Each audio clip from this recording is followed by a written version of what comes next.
Hoje pela manhã, com a ajuda do Senhor, estaremos fazendo uma introdução.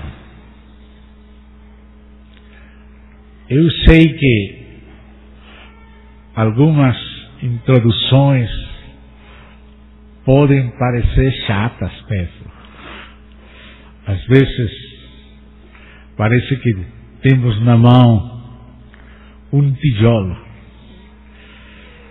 Não sempre as coisas são agradáveis. Mas aqui os meninos já saíram e ficaram os mais adultos. Os que são mais adultos, os que são pais, eles sabem que às vezes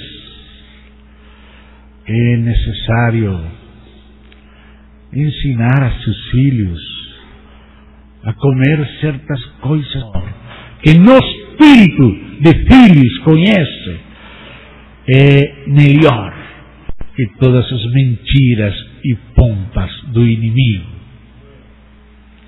Então, amados, ainda que o inimigo é somente um, ele fecha o seu círculo maligno, disfarçado em cada canto com uma cor diferente. É o mesmo diabo. O enganador é somente um, mas os enganos, as mentiras são muitas e variadas. Se ele não pode atrapar você com uma, vá procurar por outra. Se ele não consegue desviar você usando aqui esta linha, vou usar aquela outra. Todas são do diabo. Só o próprio Senhor é a verdade de Deus. O caminho, a verdade e a vida. Somente nosso próprio Senhor. Então o inimigo pode vir, por exemplo, através do Islã.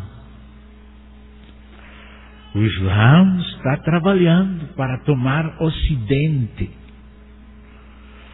Mas o hinduísmo também está trabalhando no Ocidente. Se ele não conseguir pegar através do Islã, vai pegar através do Brahma, do hinduísmo, da nova era, e se não, através do comunismo, através do ateísmo. São muito diferentes. Islã, hinduísmo, comunismo, ateísmo, são muito diferentes.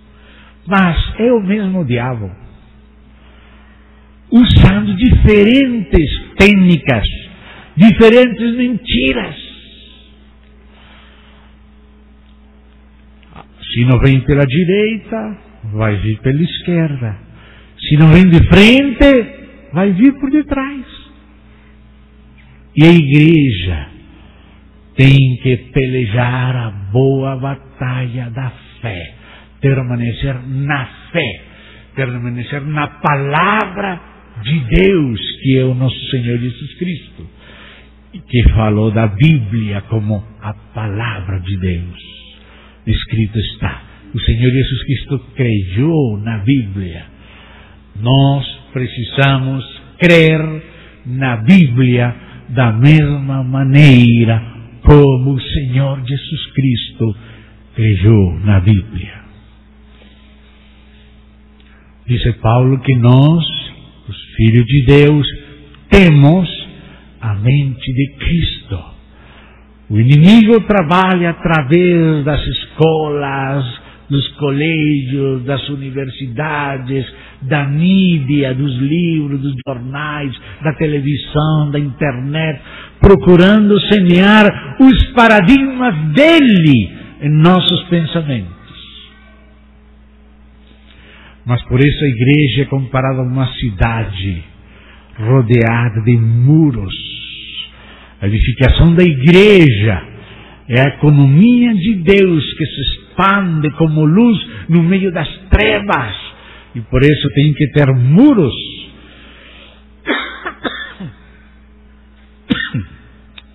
E nós precisamos edificar os muros das cidades. muros para manter fora toda classe de mentira, toda classe de sujeira. Se o inimigo não consegue tirar a sua fé na palavra de Deus, então ele vai procurar apresentar a palavra de Deus misturada com heresia. Ele vai provocar no meio do povo de Deus confusões. Se você crê na Bíblia, se ele não consegue tirar a sua fé na Bíblia, na palavra de Deus, nas Sagradas Escrituras, então ele vai procurar mal interpretar as Escrituras, vai procurar chegar com heresias, toda classe de heresias. O apóstolo Paulo fala de doutrina de demônios. E ele fala dessa doutrina de demônio no contexto da vida religiosa. A apostasia da qual fala Paulo nesse contexto, que vocês, se querem acompanhar aí, em 1 Timóteo capítulo 4, não é uma apostasia mundana, é uma apostasia religiosa, é apostatar da fé. Depois vem as outras consequências, claro, mas o trabalho do inimigo é no meio da religião, usando a religião e a religiosidade humana. 1 Timóteo de Paulo, capítulo 4, diz: ora, o Espírito afirma expressamente que nos últimos tempos alguns apostatarão da fé. O mesmo Paulo, em outras passagens de outras epístolas, por exemplo, em 1 Tessalonicenses e logo em 2 Tessalonicenses, fala do afastamento. Aí naquele capítulo 2 da 2 Tessalonicenses, quando está falando da vinda do anticristo, diz que antes da vinda de Cristo, gloriosa, diz que virá apostasia e se manifestará o homem de pecado, que se faz passar por Deus, que se senta no templo de Deus como se fosse Deus. E quando lemos a base profética de Paulo lá em Daniel 11, capítulo 11, 31 em diante, que fala daquele rei que fará sua vontade, que se engrandecerá sobre tudo, isso aquele anticristo. Mas espírito de anticristo, antes de vir aquele personagem final chamado de o anticristo, disse João que viram muitos anticristos, muitos espíritos contrários a Cristo, mentindo de muitas maneiras, pela esquerda, pela direita, etc. Então, aqui, quando fala da apostasia em Timóteo, parece que apresenta uma cara da apostasia que não é grosseira, porque parecesse que pelo contexto de Tessalonicenses 2, capítulo 2, a apostasia lá é uma apostasia grosseira, é uma apostasia blasfema, é uma apostasia aberta, rejeição de Deus, burla de Deus, burla dos crentes, burla das coisas sagradas. Mas a cara desta apostasia que fala Paulo em 1 Timóteo, capítulo 4, é uma apostasia da fé, substituindo a fé pela religiosidade induzida por demônios. Certo que os demônios induzem ao adultério, induzem ao assassinato, induzem ao roubo, induzem a coisas muito grosseiras, mas também induzem à religião, que é a parte astuta. Porque um filho de Deus nascido de novo não vai querer se ensujar com aqueles pecados grosseiros, vai procurar se manter longe deles. Então o inimigo vem através da religião. E esta apostasia da fé que aparece em 1 Timóteo capítulo 4 é uma apostasia no meio da religião, Vamos ler de novo. Diz aí: o Espírito afirma expressamente que nos últimos tempos alguns apostatarão da fé por obedecerem a espíritos enganadores e a ensinos de demônios. Os demônios ensinam doutrinas teológicas, filosóficas e de outra classe.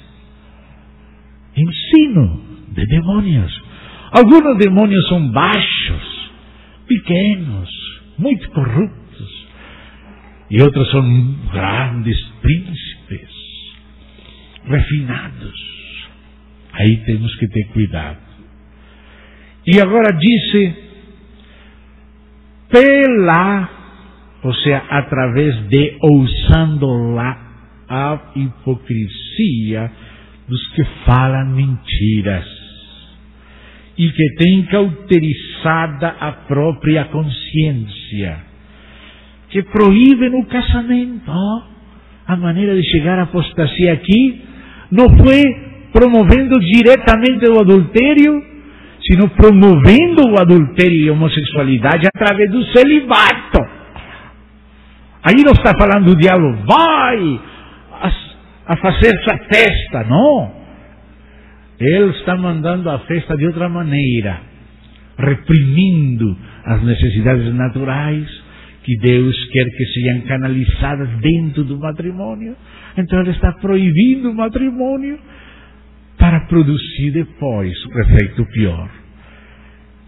Proibirão o casamento, exigem abstinência de alimentos que Deus criou para serem recebidos com ações de graça pelos fiéis e por quantos conhecem plenamente a verdade. Então você vê aqui o inimigo produzindo celibato, produzindo abstinência, produzindo religiosidade. E isso é chamado por Paulo também de apostasia da fé. Você vai evangelizar. Eu penso que muitos aqui já têm tido essa experiência. Mas as pessoas estão escondidas detrás de religiões. Eles não querem receber a verdade porque estão defendendo uma doutrina religiosa, uma tradição religiosa. Como aconteceu com os fariseus, que o Senhor Jesus falou claramente. Disse, vocês invalidam a palavra de Deus por seguir as vossas tradições. Gente que crê nas suas tradições.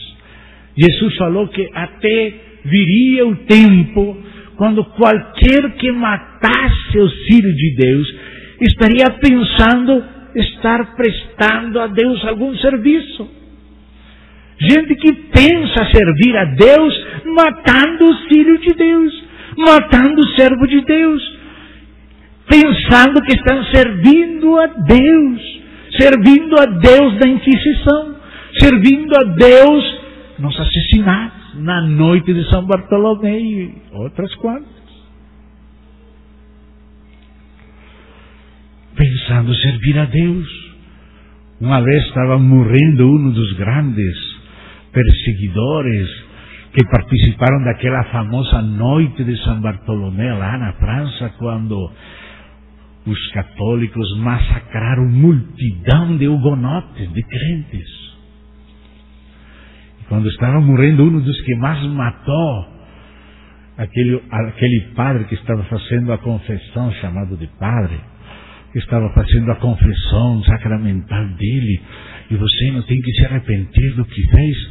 Não, o homem estava seguro que tinha feito correto. Como eu vou arrepender? É a melhor coisa que fiz para Deus na minha vida. Matar os hugonotes. Foi o melhor que ele fez. Era a boa obra na qual ele estava confiando para se presentar diante de Deus. Ter massacrado os crentes. Você acha que esses homens que estão se explodindo, se suicidando para matar gente inocente num ônibus, num paradero, num mercado. Eles estão pensando que vão para o paraíso. Estão dando a vida deles, pensando que estão fazendo bem, pensando que estão servindo a Deus, que estão pelejando a jihad, a guerra santa, para defender o que eles consideram que é verdade. Irmão, o inimigo é completamente ruim e astuto para levar à morte muita gente enganada. E se isso é ruim, quanto mais aqueles que não são enganados, sino que se posicionam pelo mal de maneira direta e contra Deus de maneira direta. É pior ainda. Então, amados, a igreja tem que estar com os olhos abertos, pelejando a boa batalha da fé. Com uma mão edificando a cidade de Deus e com a outra mão pelejando, porque a guerra vem junto com a edificação, como no livro de Neemias. Com uma mão os servos se edificavam e com a outra mão os servos se defendiam. Nossa guerra não é uma guerra de conquista. A conquista foi a guerra do Senhor Jesus. Ele foi que conquistou. Agora, nossa conquista consiste em pôr o pé na terra que Ele conquistou, que Ele já nos deu. Nos deu a terra. Essa boa terra é a plenitude de Cristo. Nos foi dado. E agora temos que pelejar a boa batalha da fé, nos mantendo na posição que Cristo nos deu. Crendo e vivendo pelo que Cristo é e pelo que Cristo nos deu. Nos mantendo escondidos em Cristo, sem tirar fora a cabeça do tanque, apesar das táticas de Satanás para conseguir que tiremos nossa cabeça do tanque para nos matar. Agora, quando ele não vem diretamente com enganos da Bíblia, então ele ataca a Bíblia mesma. Ele ataca a confiabilidade da Bíblia. Amados, na área da bibliologia, que é aquela ciência que estuda o instrumento que é a Bíblia, porque a exegesis estuda a mensagem da Bíblia, mas a bibliologia estuda o próprio instrumento da Bíblia, como se formou a Bíblia, o chamado as fontes, os textos, a hermenêutica, são ciências auxiliares à Bíblia. Não a própria mensagem dela só, sino a história do próprio documento. Então, estava falando os irmãos, na área da bibliologia, Satanás tem colocado a ponta de lança da apostasia também. Já não é uma apostasia religiosa, aquela mais suave ao interior da religião.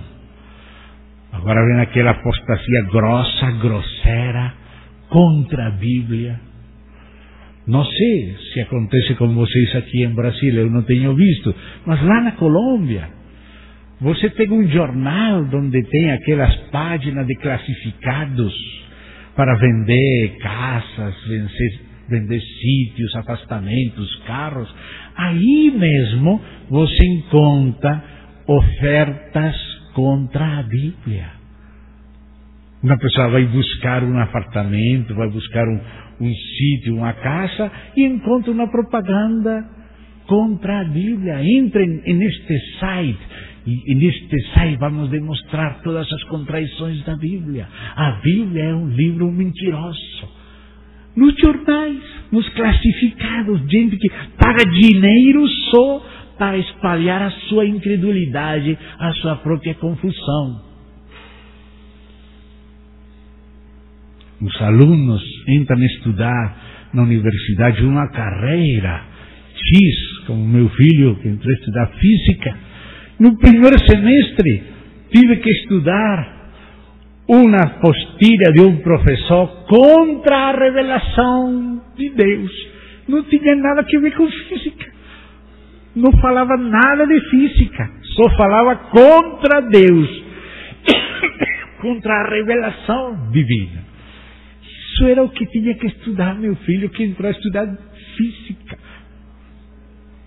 A universidade foi fundada por maçons.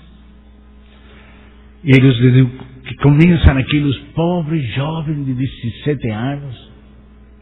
Eles estão começando a vida e já são bombardeados com Nietzsche, com Sartre, com Freud. Recentemente a minha filha, que tem 17 anos, a quinta dos meus filhos, que são 7, entrou na universidade a estudar trabalho social.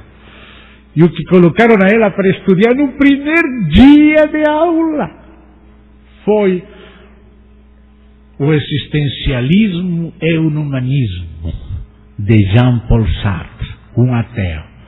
Eu me lembro que quando eu entrei a estudar psicologia, quando era jovem, tinha 16 anos, me deram a estudar o mesmo livro. E eu não sabia nada. E voltei para casa falando contra Deus, dizendo a minha mãe, não é Deus, tal coisa de Deus não é verdade. Porque tinha começado a ler a Sartre. Vai estudar trabalho social e o primeiro que tem que ler é um ateu. As ideias de um ateu. Me estarem entendendo, meus irmãos? Que o inimigo constantemente está por todo lado com toda classe de mentiras. O ateísmo, ou se não, na religião falsa, ou nova era, o Islã, o hinduísmo, ou droga, ou política, para entrar na guerrilha, ou nos paramilitares da direita, ultradireita. Por todo lado, o inimigo está fechando o círculo maligno contra a igreja.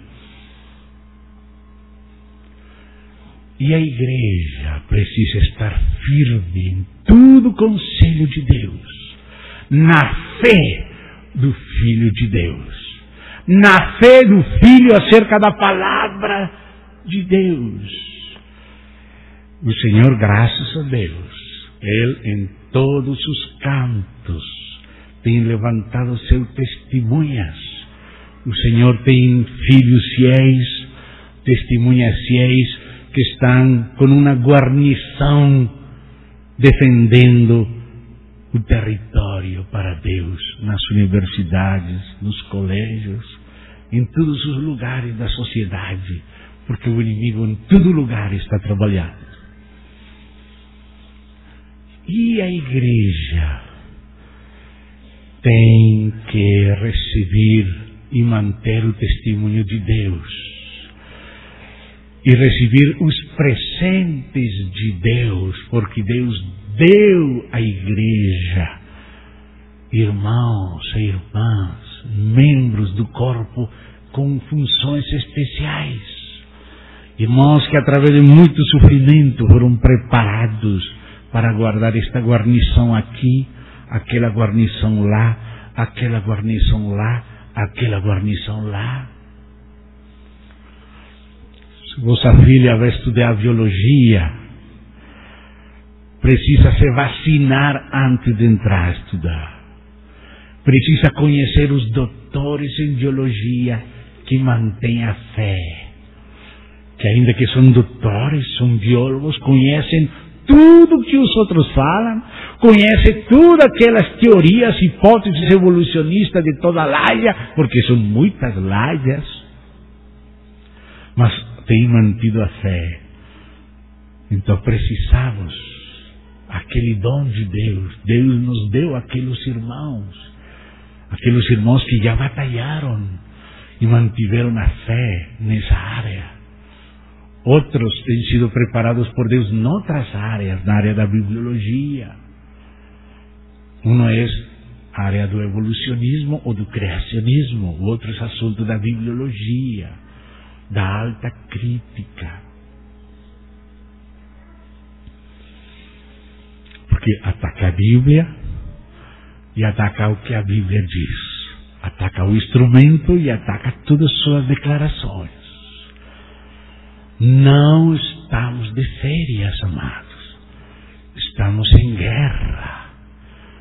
E Paulo falou no final da sua vida: tenho pelejado a boa batalha, tenho guardado a fé.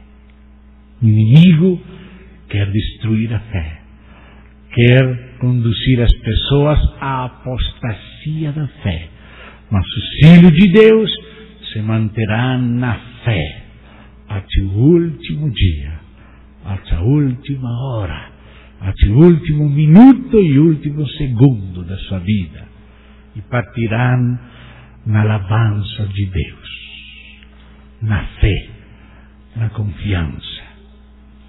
Então é necessário que a igreja conheça estas coisas.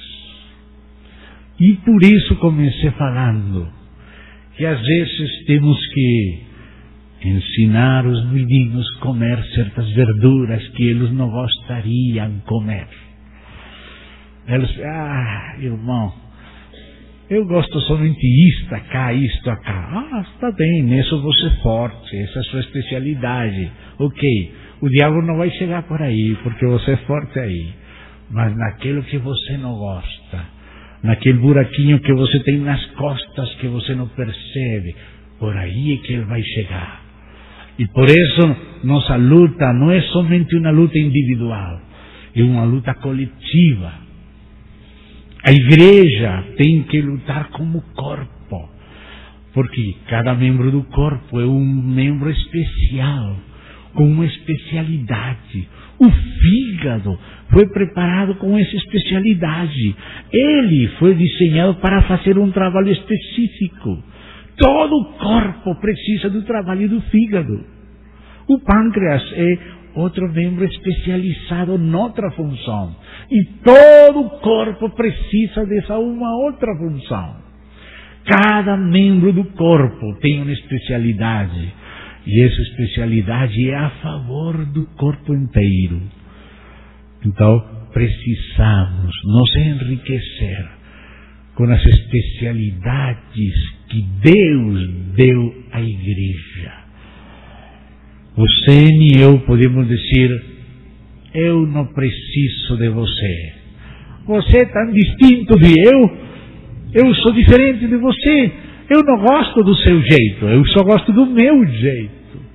Mas, amados, é precisamente no jeito do outro, na riqueza e especialidade do outro membro e dos demais membros do corpo, onde está a segurança.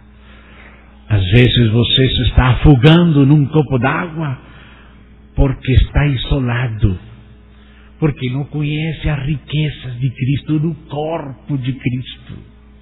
Às vezes, Deus já deu faz séculos a solução do problema que você está tendo, mas como você está enfrentando esse problema sozinho, você acha que é insolúvel. E não é insolúvel. Faz tempo que foi resolto na igreja, mas você precisa conhecer a riqueza de Cristo na igreja. Você tem que estar aberto aos dons de Deus na igreja, ao que Deus tem dado à igreja. Você tem que conhecer quando você precisa de um fígado, quando você precisa de um pâncreas, quando você precisa de um pulmão ou qualquer outro membro do corpo. Porque é na comunhão do corpo onde estamos protegidos. Coisas que para você são novidade, já são pão comido para outros membros do corpo de Cristo. E aí está a riqueza de Deus, de Cristo, do Espírito para você. Você não tem que enfrentar sozinho a batalha. Você está em Cristo, você está no corpo de Cristo. E a resposta total de Deus a todos os problemas é Cristo. E Cristo está repartido em todo o corpo, funcionando de múltiplas maneiras, prestando múltiplos serviços à causa de Deus. Mas se nós estamos fechados, se não gostamos de comer certas verduras, certos alimentos, e não somente alguns preferidos nossos, vamos ficar raquíticos, vamos ficar desequilibrados, nos vão faltar certos nutrientes que estão naqueles alimentos que não gostamos de comer. Por isso a igreja tem que aprender a madurar, tem que aprender a se enriquecer mutuamente com a variedade que o Senhor deu à sua igreja. A palavra de Deus e o corpo de Cristo funcionando plenamente, se mantendo fiéis, firmes em todos os desafios que vêm por todas partes. Por isso, eu quis fazer esta introdução, este preâmbulo, porque precisamos ver algumas coisas. Gostaria, nas primeiras partes destes dias, tratar algumas coisas de bibliologia, algumas coisas que para alguns irmãos vão parecer chatas, mas que eu sei que vão precisar. Enquanto você não recebe o golpe de um torpedo do diabo, ou pelo menos de um dardo de fogo, você acha que não precisa disso. Mas quando você recebeu, quanto precisava disto e não sabia. Amém? Então, amados, vamos a iniciar a ver algo e depois, com a ajuda do Senhor, na parte que me corresponde, vamos continuar. Gostaria que fôssemos ao livro primeiro da Bíblia.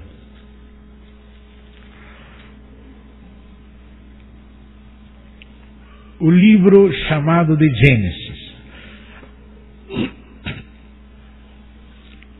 Creio necessário contar de novo algumas questões históricas que é preciso que os irmãos compreendam para aproveitar melhor a Bíblia, para poder entrar nela de uma maneira melhor. Quando a Bíblia foi escrita, a Bíblia não foi escrita com estes capítulos e versículos que nós temos hoje. Graças a Deus por aqueles irmãos que dividiram a Bíblia em capítulos e versículos. Principalmente foram uns arcebispos de Canterbury, na Idade Média. Um deles dividiu a Bíblia em capítulos, para que fosse mais fácil encontrar as coisas. Quando você vê como, por exemplo, os chamados pais da igreja, aqueles servos de Deus da chamada era patrística, como eles citavam na Bíblia, eles não citavam com versículos e com capítulos, sino que tratavam de lembrar aquela passagem onde disse, e se lembram onde Paulo disse assim, e as pessoas que estão familiarizadas com as epístolas vão lembrar a passagem, mas não encontra eles no lugar certo, só se está familiarizado. Então, este arcebispo, um arcebispo, na Idade Média, alta Idade Média, século XII, mais ou menos, dividiu a Bíblia em capítulos. E 2 séculos depois, outro dividiu ela em versículos.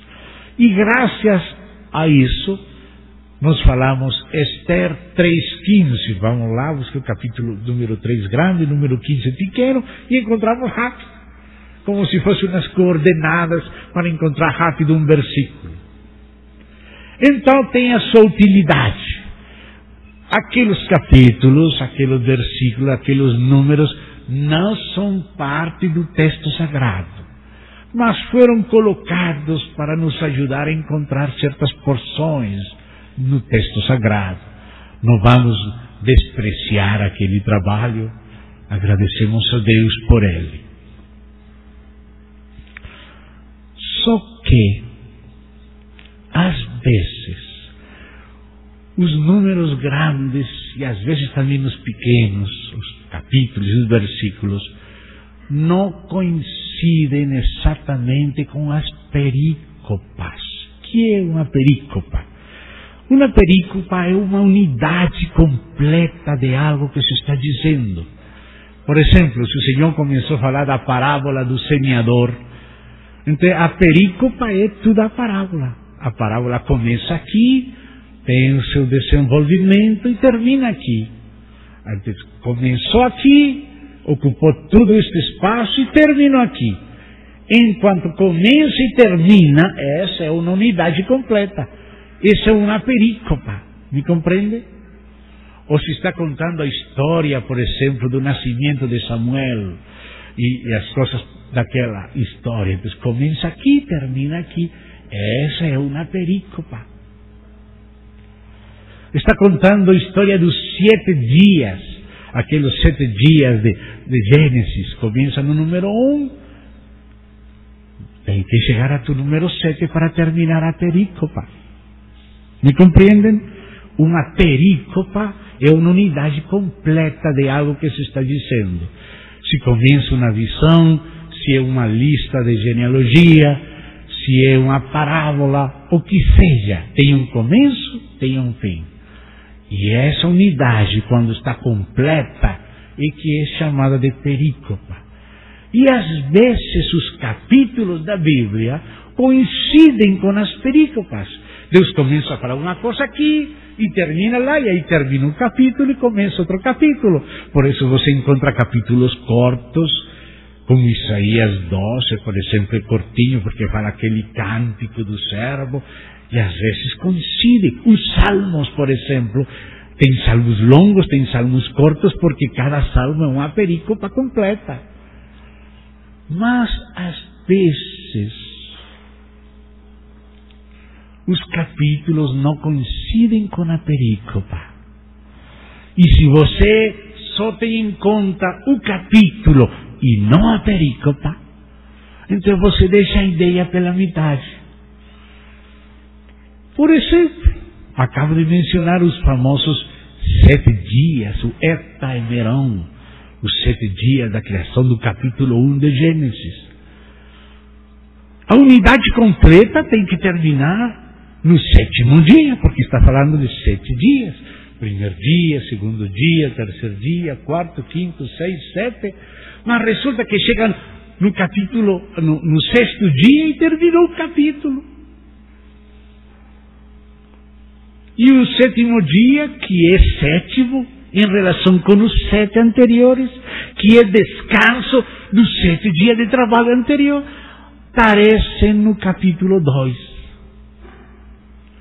Então quer dizer que aquele arcebispo colocou o número 2 um pouco antes de tempo. Deveria deixar terminar aquela ideia dos 7 dias para separar. Então, por que estou falando isto?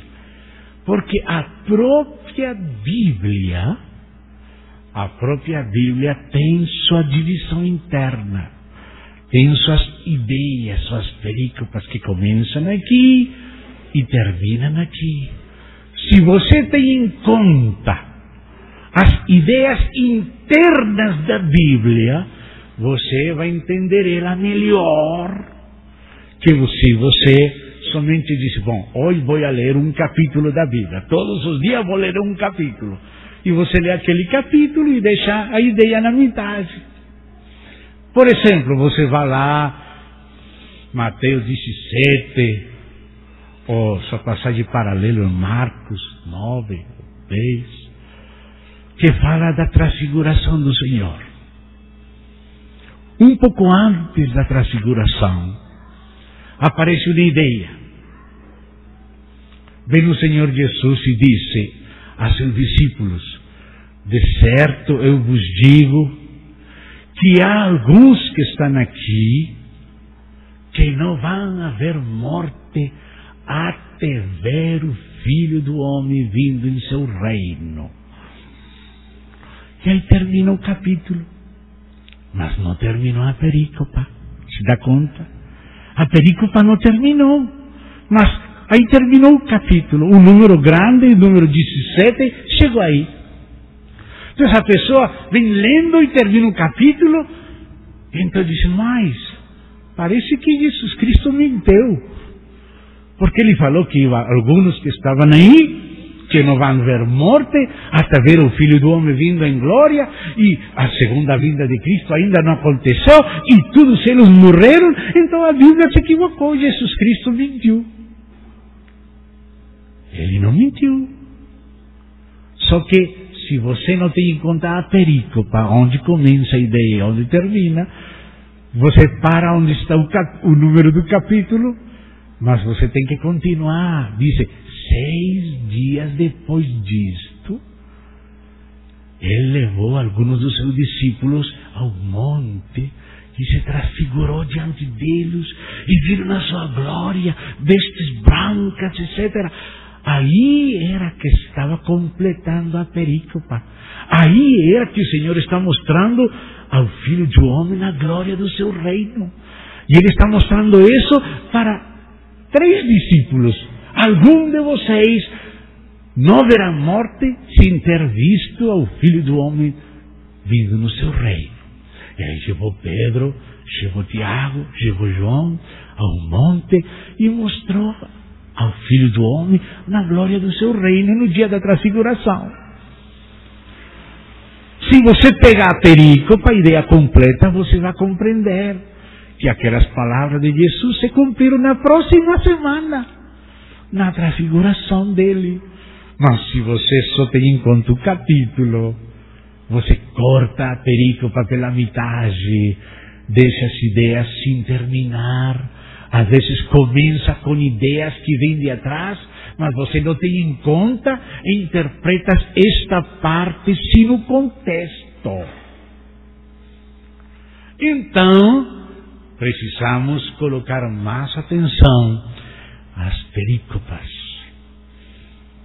às divisões internas da Bíblia, não aquele aparelho que foi colocado, muito útil para encontrar as passagens, mas para estudar a palavra, você precisa ver o começo da ideia até terminar, ver o contexto completo. A alta crítica, a crítica da redação, a crítica literária,